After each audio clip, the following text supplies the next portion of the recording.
Hello everyone, ಇದು ಶನಿವಾರದ vlog. ಇವತ್ತು ಮಕ್ಕಳಿಗೆ ಅಂತ ಹೇಳಿ ನಾನಿಲ್ಲಿ ಓರಿಯೋ ಕಸ್ಟರ್ಡ್ ಪುಡಿಂಗ್ನ ಮಾಡ್ತಾ ಇದ್ದೀನಿ. ಫಸ್ಟ್ ಇಲ್ಲಿ ಒಂದು ಅರ್ಧ ಲೀಟ್ರ್ ಹಾಲನ್ನ ಕಾಯೋದಕ್ಕೆ ಇಟ್ಕೊತಾ ಇದ್ದೀನಿ.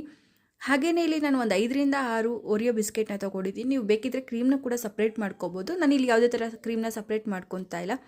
ಹಾಗೆಯೇ ಒಂದು ಅರ್ಧ ಕಪ್ಪಷ್ಟು ನಾನು ಸಕ್ಕರೆನ ಹಾಕ್ಕೊಂಡು ಕಾಯಕ್ಕೆ ಇಟ್ಕೊಂಡಿರೋ ಹಾಲಿಗೆ ಹಾಕ್ತಾಯಿದ್ದೀನಿ.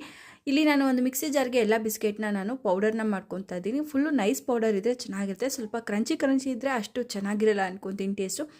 ಹಾಗೆ ಪೌಡರ್ ಮಾಡಿರುವಂಥದ್ದನ್ನು ನಾನು ಒಂದು ಪ್ಲೇಟ್ಗೆ ಟ್ರಾನ್ಸ್ಫರ್ ಮಾಡಿಕೊಂಡು ಇಲ್ಲಿ ಒಂದು 5ರಿಂದ 6 ಟೇಬಲ್ ಸ್ಪೂನಷ್ಟು ಕಸ್ಟರ್ಡ್ ಪೌಡರು ಒಂದು ಹಾಲಲ್ಲಿ ಮಿಕ್ಸ್ ಮಾಡಿ ನಾನು ಕಾಯಕ್ಕೆ ಇಟ್ಕೊಂಡಿರೋ ಹಾಲ್ಗೆ ಹಾಕಿ ಚೆನ್ನಾಗಿ ಕುದಿಯೋದಕ್ಕೆ ಬಿಟ್ಟಿದ್ದೆ. ಹಾಗೆಯೇ ಇಲ್ಲಿ ಸ್ವಲ್ಪ ನಾನು ಚಾಕ್ಲೇಟ್ನ ತೊಗೊಂಡು ಡಬಲ್ ಬಾಯ್ಲರ್ನ ಮಾಡ್ಕೊತಾ ಇದ್ದೀನಿ. ನೀವು ಬೇಕಿದ್ರೆ ಡಾರ್ಕ್ ಚಾಕ್ಲೇಟ್ ಕೂಡ ತೊಗೋಬೋದು. ನಾನಿಲ್ಲಿ ಎಕ್ಲೇಸ್ ತೊಗೊಂಡಿದ್ದೀನಿ. ಹಾಗೆಯೇ ನಾನು ಇದು ಕಸ್ಟರ್ಡ್ ಪೌಡರ್ಗೆ ನಾನಿಲ್ಲಿ ಒಂದು 2 ಟೇಬಲ್ ಸ್ಪೂನಷ್ಟು ಕಾರ್ನ್ಫ್ಲೋರ್ ಹಾಕಿದ್ದೀನಿ. ಅದನ್ನು ತಣ್ಣಗಾಗೋದಕ್ಕೆ ಬಿಟ್ಬಿಟ್ಟು ಇಲ್ಲಿ ಒಂದು ಗ್ಲಾಸ್ಗೆ ನಾನು ಓರಿಯೋ ಬಿಸ್ಕೆಟ್ ಪೌಡರು ಹಾಗೆ ಕಸ್ಟರ್ಡು ಹಾಗೆ ಚಾಕ್ಲೇಟ್ ಗನಾಚು, ಅದ್ರ ಜೊತೆಗೆ ಸ್ವಲ್ಪ